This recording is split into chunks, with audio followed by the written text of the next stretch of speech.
Bismillahirrahmanirrahim.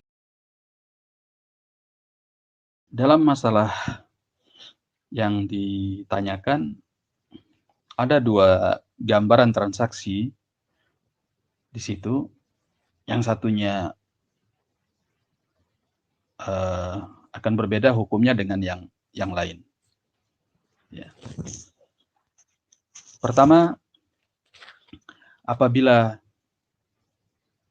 barang pesanan tersebut sudah disiapkan, kemudian sudah totalan juga, artinya harganya sudah ditentukan sekian totalnya dan sudah disepakati, maka di sini apabila transaksi mereka di awal mereka melakukan transaksi tersebut adalah transaksi jual beli. Artinya saya mau beli ini. Oke, kami punya barang ini yang kamu pesan. Harganya sekian. Oke, deal. Totalnya sekian, deal. Kata si pembeli, saya sepakat. Ya sudah, transfer, kami kirim barangnya. Nah, kalau transaksinya jual beli seperti ini, transaksi jual beli seperti ini adalah transaksi yang mengikat. Ya. Sehingga tidak boleh bagi si pembeli membatalkan transaksi tersebut seenaknya. Transaksi itu, akad itu sudah lazim bagi dia karena sudah transaksi jual beli. Ya. Akad itu bukan ketika selain barang ribawiyah ya, emas, perak dan yang semacamnya. Selain itu, maka ketika akad itu terjadi, itu sudah mengharuskan bagi masing-masing pihak, si penjual menyerahkan barangnya, harus si pembeli menyerahkan barangnya. Ya. Ini namanya kelaziman akad jual beli. Nah, kecuali apabila memang ada penyesalan dari pihak si penjual atau dari pihak si pembeli, selama mereka masih dalam majlisul khiyar, ya, dalam kondisi masih boleh pilih dalam transaksi tersebut, ya. Kalau mereka bertransaksi secara langsung, seperti kata Nabi SAW dalam hadis Hakim bin Hizam, di dalam As-Sahih, Nabi SAW mengatakan, al-bayyi'ani bil khiyar ma lam yatafarraqa. Ya. Dua orang yang melakukan transaksi jual beli itu boleh pilih. Bil khiyar, boleh pilih melangsungkan akadnya atau membatalkan akadnya. Ma lam yatafarraqa, selama keduanya belum pisah. Ya, ini belum pisah dari majelis akad, belum pisah badan. Maka kalau sudah terjadi perpisahan, lazim akad itu mengikat. Harus dipenuhi. Tapi kalau masih di majlisul akad, di majlisul khiyar, ya masih di tempat yang sama, belum bergeser, belum beranjak. Lalu tiba-tiba beberapa saat kemudian dia, oh udah anak nggak jadi. Kata si penjual atau kata si pembeli. Masih di majlisul khiyar, di tempat akad, nggak ada masalah membatalkan. Si ketika itu juga. Ya, karena masih boleh pilih. Nah, malam yatafarraqa, selama keduanya belum berpisah. Baik, kalau misalnya mereka melakukannya secara online dengan chat, selama mereka masih chattingan di majelis yang sama, di waktu yang sama, ya, ketika sudah deal, tiba-tiba si penjual membatalkan atau si pembeli membatalkan, oh nggak jadi deh kalau begitu, nggak ada masalah, bubar kalau nggak jadi, selesai, batal akad transaksi tadi. Ya, tapi kalau sudah mereka berpisah, sudah selesai, masing-masing sudah berpindah kepada kondisi yang lain, ya, sudah tidak lagi terhubung, sudah tidak lagi terkoneksi, tersambung, lalu tiba-tiba datang si penjual ingin membatalkan atau si pembeli ingin membatalkan, maka ini transaksi akad jual belinya sudah mengikat. Nah, kecuali yang berikutnya ada hukum al-iqalah. Al-iqalah itu pengembalian barang.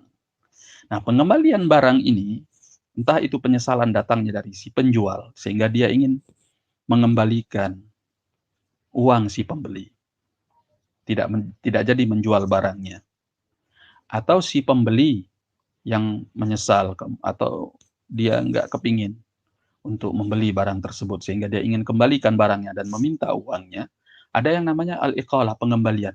Pengembalian seperti ini hukumnya sunnah saja bagi pihak lain untuk memenuhinya, tidak wajib. Artinya, kalau seandainya ya si penjual tersebut mengatakan enggak, saya tidak mau mengembalikan uangnya. Barang sudah kamu beli, ambil. Kamu nggak suka, silahkan jual kepada yang lain. Ya, kalau barang sudah saya jual ya sudah. Saya nggak ingin barang itu dikembalikan. Kalau yang sudah dibeli nggak boleh dikembalikan. Ya sudah, si pembeli nggak bisa maksa. Selesai sudah, transaksinya sudah mengikat. Dia nggak bisa maksa. Begitu juga sebaliknya, kalau si penjualnya yang mau saya kembalikan uangnya itu barang, mari saya barang itu barang yang mau saya pakai ternyata kok tadi saya jual. Ya, atau itu barang ternyata sudah satu-satunya, saya nggak kepingin jual. Kalau sudah terjadi akad transaksi jual beli seperti ini sudah mengikat, maka ya sudah. Kata si pembeli, saya nggak mau mengembalikan barang ini. Saya memang senang sama barang ini. Kan sudah transaksi, kita sudah selesai akad jual belinya. Ya, kita tidak lagi di majelis al-khiyar, kita tadi sudah berpisah, kita tadi sudah selesai pembicaraannya. Ya, ini sudah beberapa waktu kemudian. Ya sudah. Maka si penjual tidak bisa maksa untuk barangnya dikembalikan. Sudah selesai. Tapi sunnahnya dianjurkan karena Islam itu selalu mengajarkan kebaikan. Ya, Nabi Shallallahu Alaihi Wasallam menyatakan man aqala musliman bay'atahu aqalahu Allahu athratahu yaumal qiyamah. Ya. Dalam riwayat Abu Daud, Nabi Shallallahu Alaihi Wasallam menyatakan barang siapa yang mengembalikan atau menerima pengembalian akan sebuah transaksi jual beli dari saudaranya, maka Allah akan menghapuskan ketergelincirannya di hari kiamat kelak. Artinya Allah akan menghapuskan atau memaafkan dosanya di hari kiamat kelak. Ya. Maka ini adalah kemuliaan yang besar bagi orang yang mau membantu saudaranya dalam hal kebaikan seperti ini. Islam itu selalu berpikir tentang kebaikan, bukan tentang nilai komersial. Ya, walaupun kita sudah punya persyaratan bahwa barang yang dibeli tidak bisa tidak bisa dikembalikan. Tapi begitu kita melihat ada konsumen kasihan, uangnya pas-pasan, sementara dia ingin barangnya dikembalikan, uangnya dikembalikan. Ya, tadi dia terlalu semangat untuk membeli barang padahal uangnya pas-pasan, dia butuh untuk yang lain yang lebih urgent. Maka dengan rasa kasihan kita kembalikan uang tersebut, kita melaksanakan yang sunnah, berbuat baik kepada orang lain. Barang siapa yang membantu saudaranya, dia akan dibantu oleh Allah. Barang siapa yang menerima pengembalian transaksi jual beli saudaranya, maka dia akan dimaafkan dosanya oleh Allah Tabaraka wa Ta'ala. Nah, ini kalau tadi seandainya adalah transaksi jual beli. Tapi kalau seandainya itu adalah baru hanya pesanan. Makanya sudah pernah kita singgung bahwa antara transaksi jual beli dengan pesanan itu beda. Kalau transaksi jual beli itu akadnya mengikat. Harus. Kalau sudah terjadi, si penjual harus menyerahkan barangnya, si pembeli menyerahkan nilai harganya. Itu mengikat. Tapi kalau pesanan tidak mengikat. Ya. Jadi kalau baru hanya pesan, saya pesannya ini. Kalau barangnya ada, maka nanti saya beli. Ya. Kalau sifatnya pesan, maka boleh. Ya walaupun kita belum punya barangnya, ya, tapi dia baru pesan saja. Ini bagi orang-orang yang jadi reseller, dia tidak punya kerjasama kepada produsen-produsen tertentu yang atau pemilik-pemilik barang tertentu, ya. Ternyata ada orang pesan sesuatu, maka dia jangan langsung transaksi jual beli karena tidak boleh, dilarang oleh Nabi Shallallahu Alaihi Wasallam seorang menjual apa yang dia tidak punya. Lalu bagaimana caranya dia mengatasi pesan? Ya, si konsumen boleh pesan dulu. Nah, apa bedanya? Ini yang ingin saya terangkan. Bedanya bahwa kalau pesanan itu tidak mengikat. Artinya ketika Anda sudah membeli barang itu, Anda sudah mengadakan barang tersebut, konsumen nggak jadi, Anda jangan marah karena itu baru pesan. Sehingga dia tidak mengikat. Ya, kalau konsumennya memang tetap berniat ingin melanjutkan transaksi jual beli tersebut, maka dia melakukan transaksi jual beli setelah barang ada.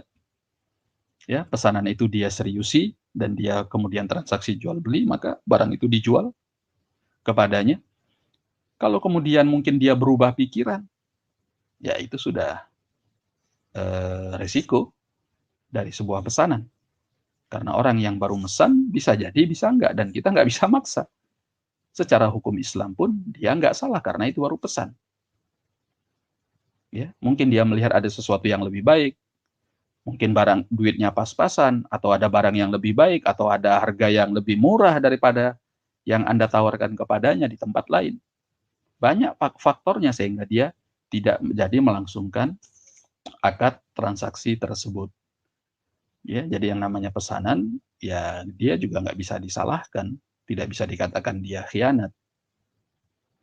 Ya, kecuali kalau dia memang berniat untuk mempermainkan Anda. Kecuali kalau dia niat untuk menyusahkan Anda, ingin merepotkan Anda, ingin menipu Anda. Nah ini ya seseorang tergantung niatnya. Kalau niatnya buruk, innamal a'malu binniyat wa innamal likulli imri'in ma nawa. Amalan itu tergantung niatnya dan setiap orang akan memperoleh apa yang dia niatkan.